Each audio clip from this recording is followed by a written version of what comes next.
now, with barely 2 weeks to the eagerly expected elections in Benin City, a member of the Professional Footballers Association of Nigeria, Harrison Jala, is seeking the amendment of the Nigerian Football Federation statutes. He had called for the state FA chairman to sit out of the forthcoming NFF elections, adding that it will distract their primary assignment in the states.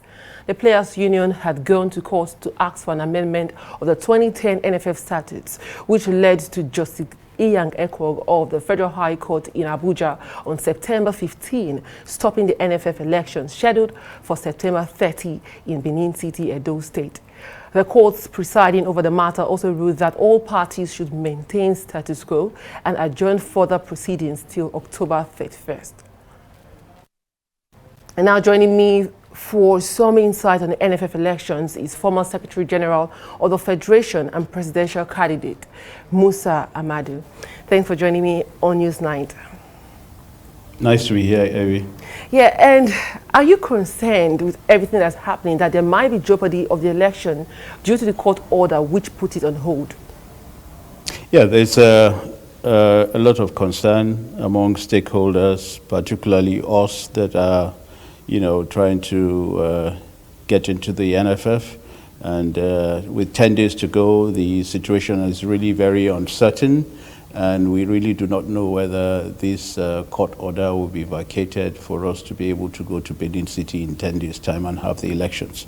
But this is really the problem we have. If we don't do things right and we have stakeholders who are not included in the running of football and they feel that there is no internal mechanism for them to ventilate their disputes in the federation, the only course they have is to go to the courts. And this is exactly the situation we find ourselves in today. Well, we'll see how that pans out for the NFF and the elections. But you were previously the General Secretary of the NFF. And now, can you tell Nigerians why you want to be NFF's president and what you bring to the table? Well, I think after being the General Secretary of the Nigerian Football Federation for 5 years, from 2010 to 2015, and being the most successful General Secretary in the history of Nigerian football, in which we were able to deliver 13 global trophies, with the Africa Cup of Nations in 2013 being the ultimate diadem that we were able to deliver. So I think it's a natural progression for me, having been the most successful General Secretary in the history of Nigerian football, to aspire to now lead the Federation into the next, into the next administration, because for the last 8 years, we have had abysmal performances, both on and off the field of play.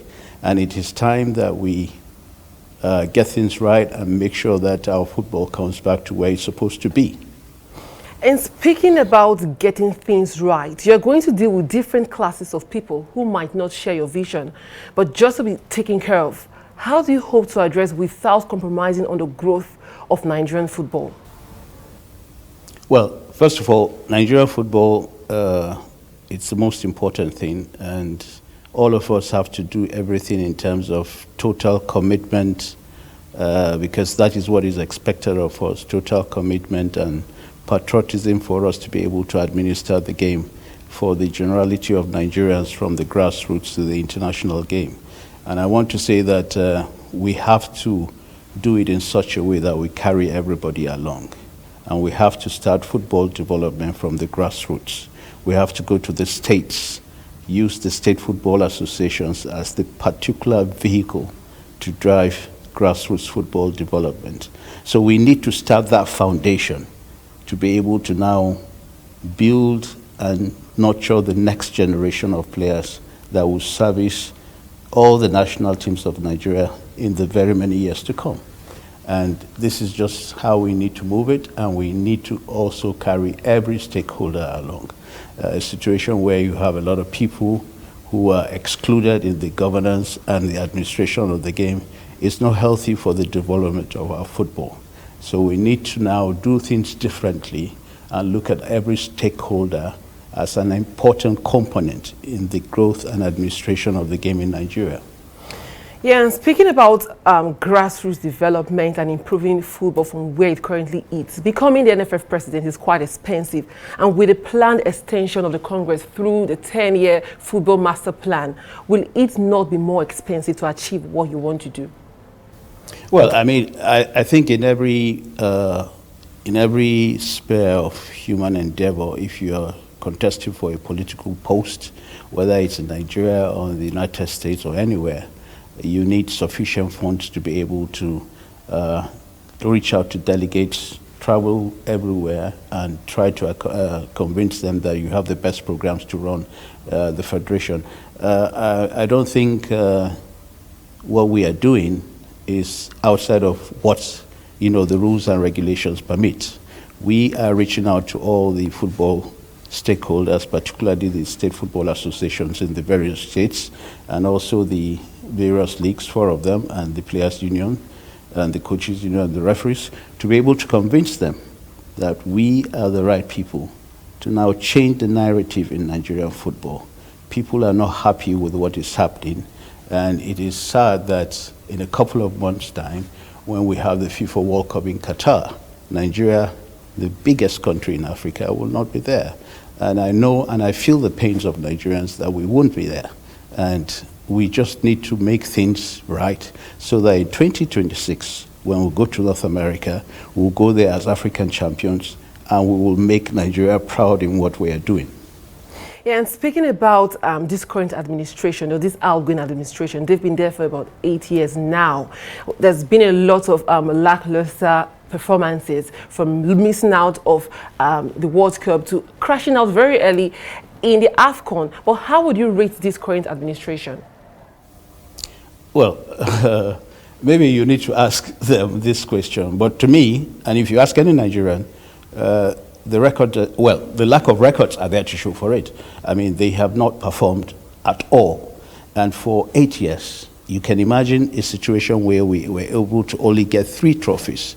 When I was the General Secretary of the Federation under President Aminu Megari, from 2010 rather, to 2015, we were able to deliver, like I said, 13 global trophies. And for this administration that was able to only win 3 trophies, 2015 on the 17 World Cup in Chile, and a couple of women championships in Africa, it's not good enough. We have backslided. We have been complacent in the women's game. We are not a force to be reckoned with in Africa, talk less of in the world. And we just need to make sure that Nigeria is the leading member association in Africa. And we have to try and be among the top 20 in the world. In 1994, we were number 5 in the world. And this situation is such that it's unacceptable. And things must change, and we have to get it right. We have to make Nigeria the #1 member association in Africa, and we have to do everything possible with commitment to ensure that we go into the top 20 in the world. Nigeria produces more talent to the continent of Africa, than all the African countries put together. So it's unacceptable. It's not going to continue to happen this way, and we have to get our football right, and we have to get to the top of the African game. And finally, for me now, before we leave, Nigerian football has become something that doesn't generate a lot of money. But how can Nigerian football generate revenue in such a way that it is not just seen as a leisure or fun? Well, first of all, most importantly, it is the Premier League that is the product that would generate that revenue, particularly to the clubs. And the biggest earner for them would be sponsorship and broadcasting rights. And it's really unacceptable that Nigerian football is not shown on SuperSport or such channels for people not just in Nigeria but in Africa and outside Africa to be able to watch. So until we get things right and put the governance structure of our Premier League properly in place and ensure that we have a product that is attractive for people to now buy into, sponsorship and broadcasting rights, it's going to be difficult. But I believe when we come in there and we ensure that things are done rightly in terms of governance structures, in terms of club licensing, and we have a product that is attractive we should be able to now generate those revenues that are needed by the clubs, to be able to now sustain what they do on the field of play. Well, thank you so much, Mr. Amadu, for joining us here on News Night.